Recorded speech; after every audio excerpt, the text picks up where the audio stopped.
Hello, everyone. I'm Tom Pounder, one of the student ministers here at New Life Christian Church, and welcome to nStudents Live. We are really excited that you're with us tonight on YouTube. Hey, nStudents Live actually happens every Sunday morning live at the End Zone. But what we do on this day, on our YouTube day, on Wednesday, we take it and we shorten it down a little bit and share a fun game that we played, sing a little bit of worship with our worship team, and then I hear an encouraging message about who Jesus is. And that's what we're going to experience today. So if you haven't already, get in the chat room, say hello and where you're watching from as we get started for nStudents Live happening right now. Okay, so I need a contestant. Someone, she already. Okay, so this is a blind one. So hey, Colt, you're still fairly new. So I need you to grab a blindfold. I know you can't hardly see anyway, but yes. All right. So, are you able to talk? Okay, good, very good. So you're gonna get candy bar number. I need somebody else to help feed Colt the. Can you touch stuff? Just not eat. All right, come on up here. Okay. Hey Colt, how many fingers am I holding up? I do not have 20 fingers, but that's awesome. Awesome, very good. Okay, cool. So, Colt, go ahead and turn to the audience. So, Alejandro is going to take a piece of candy bar using a fork so that we are COVID compliant. Go ahead and grab a fork. I should probably turn these around. Here you go. No. Here you go. All right. So, Colt, he is going to. You might have to pull, I'll tell you when to pull your mask down, but he will feed you a piece of candy bar, and your job is to guess. You should not, and he is going to guess. But don't give it away, okay? Okay. Hey, Colt, say something. Hello. Perfect. All right, Colt, are you ready? All right, Colt, go ahead and pull your mask down. I'll try not to breathe on you. All right, go ahead and open your mouth. This is a piece of candy bar.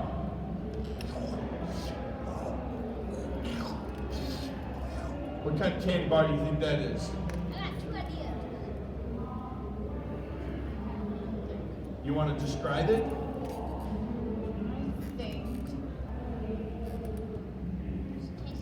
Milky Way.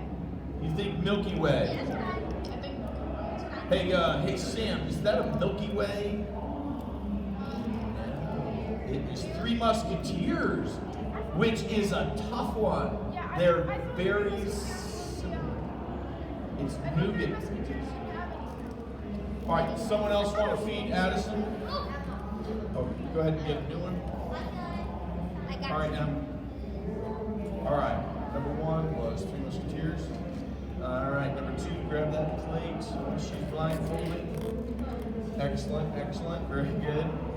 Don't say it. This is gonna be easy. All right. Yeah, do not say it. Just say, don't say it. Awesome. All right, you ready? Go ahead and remove your mask. What is that?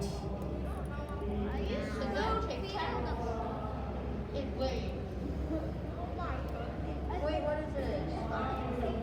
What is this? Wait, I should know what it is, but Don't. She's gonna look. But it tastes good? Yeah. So what's it like? What does it have in it? it tastes like a Kit Kat. It has like the weird wafer, like hard candy stuff. This is good. I thought that was a giveaway. Wait, what's the one? It's not Three Musketeers, but it's the other like weird silver one. I don't know. Wait, what is this? What is this? What is it? It is Butterfinger. Yes, now it makes sense. All right, here we go. Go ahead and open. Like a kid. Okay. I don't even know what he fed him. I couldn't even. Wait, are you allergic to that? What'll it be? What'll it be? Can you not tell what that is? Tell us, describe to us what's going on in your taste. It's an almond joy. It's an almond joy. Are you sure? It has coconuts in it. It has what? Coconuts. Coconuts, okay, but And nuts. a Mounds has coconuts. A what? Oh, and it has a nut in it? Okay. Yeah. All right. Hey, Sam, is that an almond joy? It is an almond joy. Good job. Awesome. Okay. And the all crowd goes wild. right. They're really into it, I'd say. Okay. All right. You want to switch? All right, come on up. Go ahead and get a blindfold. You gotta help me eat, Addie. Huh? No giving it away.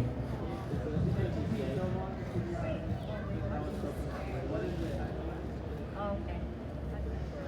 Emma, I don't think you're gonna get that. Really? Emma does not think she's going to get this one. Hey, Emma, how many fingers am I holding up? I don't know. You don't? Every time you've done none, so I think none. None. How many? No, I'm holding up 2. Okay, ready? Okay, are you ready? Open the mouth. What's going on inside there? This one. She knows this one. She knows this one.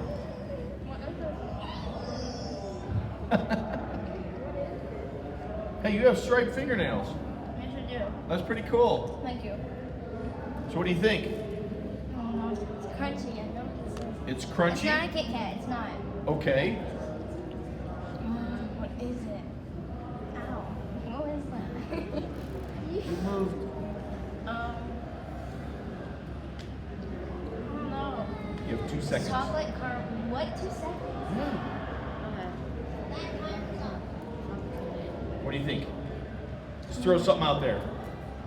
I don't know. You don't know. Hey, Sam, is that the I don't know? It is not. It is the Twix bar. All right, so we hope you enjoyed that game of Guess the Candy. Actually, I hope that you've gotten your fill of candy already, whether you went trick-or-treating or you're just eating leftover candy. We hope that you've gotten a lot of candy. You've had the taste of all the different kinds of candy you enjoyed. In fact, actually, if you want to get in the chat room right now and say, what candy is your favorite candy, we would love to hear from you on that. All right, right now we're going to go into a time of worship, and you can do this in a variety of different ways. You can sing along with the worship team as they're singing the songs, or you can just sit and reflect on the words of Jesus and who Jesus is and what he means for us today. So we hope that you enjoy worship and you use this as an opportunity to reflect on Jesus and his goodness. Hey, let's participate in worship right now. I've tried so hard to see it. Took me so long to believe it. That you choose someone like me to carry your victory. Perfection could never earn it. Give what we don't deserve it. You take the broken things, raise them to glory. You are my champion. Giants fall when you stand undefeated.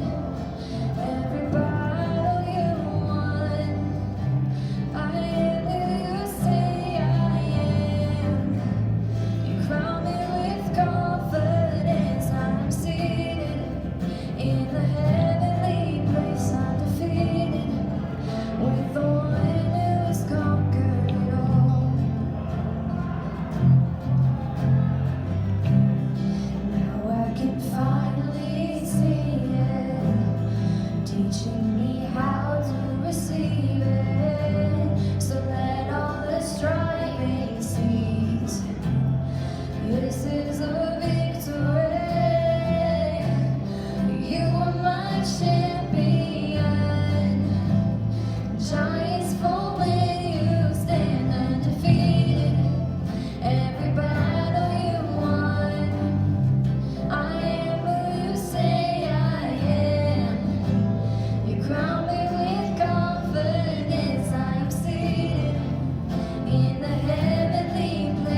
learning a little bit about who Jesus is.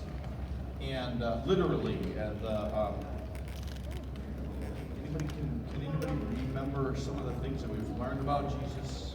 Jesus is, what Jesus does. Anybody remember these? Today we're going to talk a little bit about the fact that Jesus does not just amazing things, but Jesus does the impossible.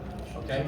So, over many thousands of years, people have had this conversation about who is Jesus and what does that mean. Some people are feeling like Jesus, he was just a dude. Some people don't even think that Jesus actually existed.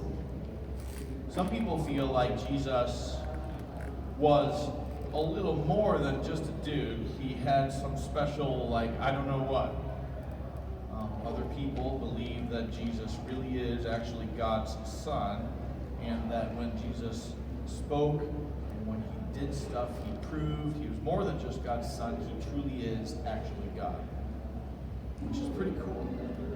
So today we're going to talk a little bit more about that, and so I have a question for you. My first question for you, are you guys ready for this? My first question is, how many of you guys have ever seen anything that is just like amazing? Anybody ever see anything that's just amazing?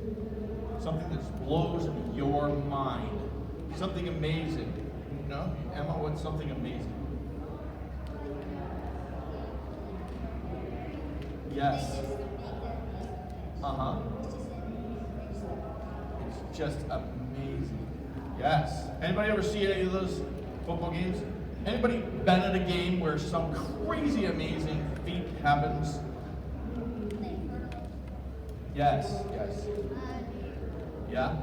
There was, this was actually in high school, and when my son was playing football, one of the guys who's a running back he's actually playing for like Arizona State or something. He's that good. Just amazing running back. And it's just like play after play after play. The blocking was just perfect. He gets just the right hold, and he just runs down and grabs it, and he just totally jukes somebody, breaks their ankles, goes around them, cuts back in for the score. Over and over and over again. Yes, that's a good one. That's right.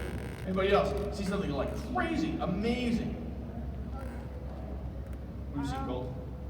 Yes, yesterday our family went trick-or-treating, which apparently we were the only people crazy enough to do it. And because of that, here's the thing about a lot of houses. A lot of people buy a king-size candy bar pack, and then usually that's taken by the time people get there, and then you get smaller candy. But because we were the only people out there, we got, I think it was like 10 king-size candy bars. Oh, that's awesome. Just because nobody else was crazy. Someone was rewarding you for your courage. Nice, awesome, very good. Anybody else? Something really amazing. Anything? Come, okay, I got something. I have a story. There was this time, I was thinking about this when I was preparing, because we're talking about like stuff that's just impossible, just crazy. So there's this one time where I was, my wife and I, we were at our house. This is a couple of years ago, maybe, I don't know, 8 or 10 years ago. And we were at our house and we were painting. And some friends of ours, really close friends of ours, were also with us because they knew that we had a big house. We did a lot of painting, and we don't have the kind of money that we're going to afford to have somebody do it for us. And so we get stuck doing it ourselves, which is great. We actually like doing it. And we're actually okay at painting. And so our friends came over and they were helping us. And it was late into the night. It was 11 o'clock or almost midnight. And there was a storm that came in, and they had driven over to our house. They only live about a mile away. Not even a mile, maybe 2/3 of a mile away. You could walk there. So anyway, but they drove over because the weather was starting to get bad. Well, the weather got so crazy, and there was this huge wind. And we're like, wow, oh my goodness, wow. Like 2 minutes later, their phone rings, and it's their neighbor. And their neighbor's like, oh my gosh, our tree just snapped in half, and it fell, and I think it fell on your cars. I see car back in there amongst all the leaves. And so they had driven their nice car over to our house, but they had this big, huge red Suburban. I don't know, have you ever driven in a big Suburban? It looks like a pickup truck with a giant back on the back of it. And they also had another car, and so they were like, no, it's like 2 of our 3 cars. We really need these cars. So anyway, we all just beat feet over there to their house. We get there, and definitely the whole tree, boom, into their driveway. And true, you can see car back in there, but you know what happened? Brian, my buddy Brian, just on a lark, no reason at all, he just, before they came over to our house, he decided to move his cars a little bit. And so he moved the Suburban all the way up to nose into the garage door almost. He didn't hit it, but he pulled it all the way forward, which is a little uncharacteristic for him. And then he moved his Isuzu over next to it, but right up to the garage doors. He had no idea what was going to happen. No idea at all that this monstrous tree was going to fall right where the Suburban was. We get up in the tree, climb over, and we get in there, and no lie, there were a couple of leaves leaning on the big red Suburban. Not a scratch. Wow, that was amazing. I thought that was so cool. Anyway, Jesus, steer back to Jesus.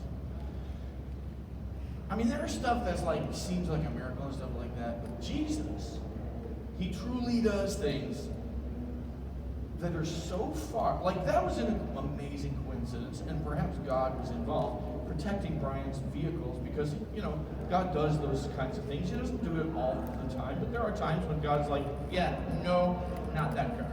I don't know why he does that, but it seems like that. But there are times that Jesus did stuff that just was so far beyond what you could ever imagine. There's no possibility of a coincidence. No possibility of a coincidence. We're going to talk about one of those situations today. It's actually in the book of Mark. We're going to skip the video because we're running a little late, Sam. Just go over to the Bible verse. It's in Mark. Turn this off so I don't speak. There we are. Oh, it's so small you can't really see it. That's okay. Can you scroll up to verse 30? This is my YouVersion app. You guys, how many of you guys use YouVersion? I know some of you guys do. Okay.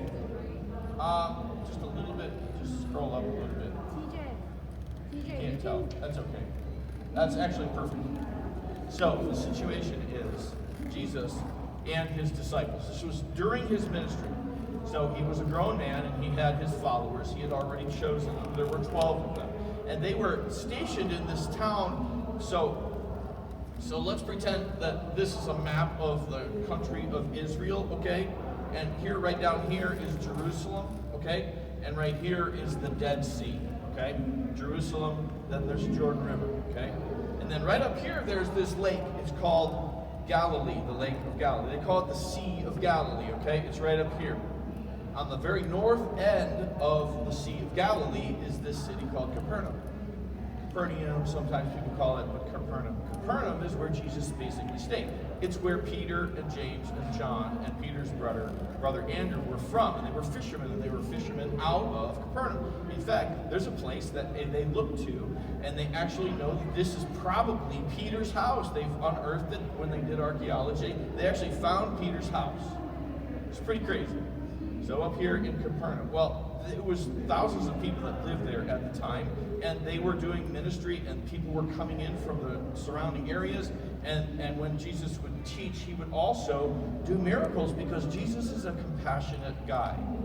He actually cares. I don't know if you guys knew this. He actually cares about what's going on inside your heart. He actually cares, and he wants to help. Sometimes he does crazy, amazing things. Sometimes he wants to help, and he gives us help to handle the hard thing and get through it. Well, Jesus was doing ministry up there, and there's so many people, throngs, thousands and thousands of people that were coming to see Jesus, and he was doing healing, and he was doing miracles, and he was teaching, and he was doing great things during this time up in Capernaum. they were doing this day after day after day after day without end. And I don't know, have you guys ever had a day or a week or a month like that where it just seems like it never stops? It's like constant, constant, constant. Yes. Yes, I know some of you guys. In fact, there. Yes, it never ends. There's some friends actually that are part of our group, but we never see them during soccer season because both the younger kids, all three of the younger kids are all in a soccer team. They're all on, and so all week long. A couple weeks ago, Ryland had 5 games in a tournament over the course of one weekend. 5 games. And they were all somewhere in Richmond, a long ways away. And then on top of that, it's a regular life, I'm sure you guys are aware of that. Anyway, that's kind of what it was like for these guys. Just constant, every morning, every afternoon, every evening, constantly doing ministry. And finally, you just get wore out. And Jesus cares about these kind of things. So Jesus was like, hey guys, you know what? We've been killing it for so long, we got to take a break. So he has them load into one of their boats, and maybe 2 of their boats. It just says one in the passage in Mark. It says they loaded up into a boat. And they went out to sea, out on the lake, and they sailed over, not far away, probably 8-10 miles away, something like that, to the west of the Sea of Galilee over here. And so it was a little bit more desolate. There wasn't a town anywhere nearby. They could kind of hide a little bit, just hide and pray and rest, and just kind of chill for a bit. And so. The problem is when they left Capernaum, there were people around. They saw them all load into the boat. They perhaps even heard Jesus saying, hey guys, we got to get out. Let's take a break. And so they're like, oh, look at them. There they go. And then they watched which direction they went, and they were like going this direction. And so they were like, you know what? Jesus is going with his dad. Where's he going? I don't know. Let's go check it out. And so people started leaving town, walking out, running. Some of the young people probably ran. It's only 8 miles. That's a little bit of a run. But, you could definitely walk there in a couple of hours. Anyway, they started getting out. They could see the boat on the horizon. It's not a monstrous lake. You can see the boat out there, and they can tell that they're going this way, but it took them a while to sail there. I don't know, maybe the wind was against them or something like that. It just took a while to tack in order to get over there. But that's where they wanted to go. Well, the people on the land, they were like, well, let's go. And so they literally ran and walked, and thousands of people just made this. And you know how that is? When you see like 1,000 people doing anything that's a little weird, you ever kind of go, dude, what's going on? Yeah, they walk up and they're like, hey, where are you guys going? Well, Jesus is going over here. I don't know, there he is, this boat. We're going to go meet him over here. Really? Okay, cool. I've heard about Jesus. So they all start going over there. Thousands of people show up before Jesus and the disciples even get there. It's like, I don't know how you would feel. I would feel like, dude, I just want to break all that way. That's how I would feel. Maybe the disciples even felt like that, but when Jesus saw these throngs and throngs of people just walking along the beach over to where they were headed, you know what he did? He says he had compassion on them. Compassion, which is like love with feet on. Compassion. It's like I care, but I care enough I'm going to do something about it. So Jesus, again, sat down on a hillside, or right where they were going to kind of go to vacation, and he starts talking and teaching again. Well, the day wears on. Let's see. Yeah, the day wears on, and as the day goes on, the sun starts going down. And I don't know, you've hiked for 8 miles. That's a long hike. Nobody thought to bring lunch. I mean, we're just going to follow Jesus. And so they get over there, and nobody has lunch or dinner or anything. And so Jesus actually, again, he has compassion. And the disciples are like, hey, Jesus, these people are thirsty and they are hungry. They're very hungry. Nobody thought to bring anything. And so they're sitting around and they're kind of like, oh. But they don't want to go anywhere because it's Jesus. I really applaud their desire to hang out with Jesus. I kind of wish I had that a little more. But they're like, Jesus, we need to send these people away. They got to go get something to eat. In fact, there's no place around here. I don't even know where we would go to get it, but they got to get out of here. And Jesus is like, no, you give them something to eat. And they're like, we just came over here to hang out. We didn't bring lunch. So they start looking around. Some of you guys have probably heard this story. They found this young kid who actually had a lunch. I don't know why it was. His mother chucked some stuff in a bag because she's a decent mother. It's like all of your mothers. Make sure you're fed. You got a place to sleep and stuff like that. Anyway, somehow they found this kid who's got 5 loaves of bread, small, little ones, and 2 small dried fish. Enough for a kid to have for lunch. And maybe a little bit more, but not that much. They're like, well, we've got this sack lunch. That's all we got. That's all we can find. She's like, okay, I can work with that. Because Jesus does not just the amazing. He doesn't do the surprising. He doesn't do just the coincidence. He does the impossible. Jesus does the impossible. And he has everybody sit down and groups of 50 and 100 here and there and all that. And he starts taking this bread and he lifted it up to God and he blessed it. He asked God's blessing on this bread and he starts breaking off pieces and breaking off pieces and breaking off pieces and putting it in these baskets. I don't know where they got the baskets. They probably had the baskets because they're fishermen. They put the fish in the baskets and stuff like that to take it to market. So he starts breaking off and it's like this one little bitty loaf filled the basket. And he said, all right, go ahead. And then these little fish, breaking it up and putting it into baskets. And these little fish, dried fish, become a whole basket full of fish meat. That's not just a coincidence. That's not just amazing. That's impossible. He gets done breaking it up. They take it out. They spread it out. And everybody has more than enough to eat. More than enough, not just a nibble, not like the little piece of candy that we had here. No, they had plenty to eat.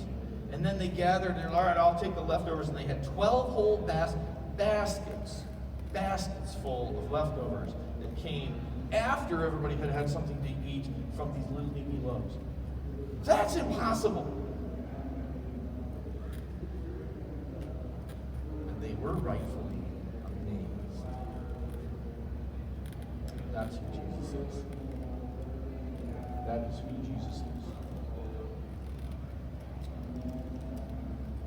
I know some of you guys. I don't know all of you guys super well, but I know some of you guys really well. And I know sometimes there are things in our life that seem huge and impossible. A couple of things. Number one, Jesus is a compassionate God. He is God, and he cares in a way that he puts feet on it and he does something. What that is, I don't know for everyone. But Jesus is a compassionate God. Number one, I want to tell you that. And I want to remind you of that if you forgot. Number two, he can do the impossible. And I don't know what that looks like. I've seen it happen in my life. Where there are big, giant, looming things, issues, questions, problems, challenges, temptations in my life. And through prayer, through discipline, through accountability with others, and through time, sometimes it's been right away. Sometimes it's taken time. Sometimes I still struggle with those things, and yet God still is working on me to make those things different. God does do those impossible things in our lives. Jesus is a compassionate God. Jesus does the impossible. We need to seek him and ask him what it is that he wants to do in us to make us better, to make us more like him. And for some of us, that is impossible.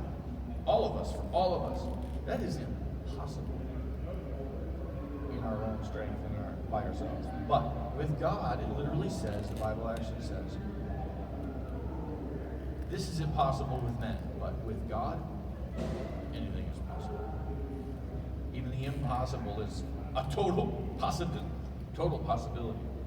So I want to encourage you to plug in with God and ask Him what it is that He has for you. And if there's something that is impossible, seemingly impossible in your life that you would like to work on, you know what? There are people right around you, Daniel, Tom, me, these guys back here, some of our home group leaders that may not be here right now, Lisa. They really care about you, and they would love to have you share that with them because they'd love to pray with you about that. Maybe they can even give you some advice. I don't know. At the very, very least, we want to pray for you and help you to carry that load because we want to be like Jesus, and we also want to be compassionate. We want to have the kind of love that actually does something. So. All right, so there you have it. nStudents Live, and we hope that you had a great time enjoying the game, singing some worship, but also hearing TJ share about who Jesus is and what he means for us today. If you've got questions about who Jesus is, we would love to hear from you and love to talk to you more about that. All you have to do is go to students@newlife.church, email us there, and we'd love to talk to you a little bit more about that. You can also go to newlife.church/students and find out more information about what's happening with the student ministry. We've got a lot of great things happening this month and the months ahead, so definitely check that out as well. All right, I'm going to pray, and then we're going to be done. Dear Jesus, thank you so much for who you are. Thank you for what you've done throughout history and what you're doing in our lives. Lord, I just ask that you would guide us and direct us, that you would keep us safe, and that you would nudge us and challenge us to take a step of faith, no matter what that is for us this week. It is in your name we pray. Amen. Hey, thanks for joining us again today, and we'll talk to you soon. Have a great week, everyone.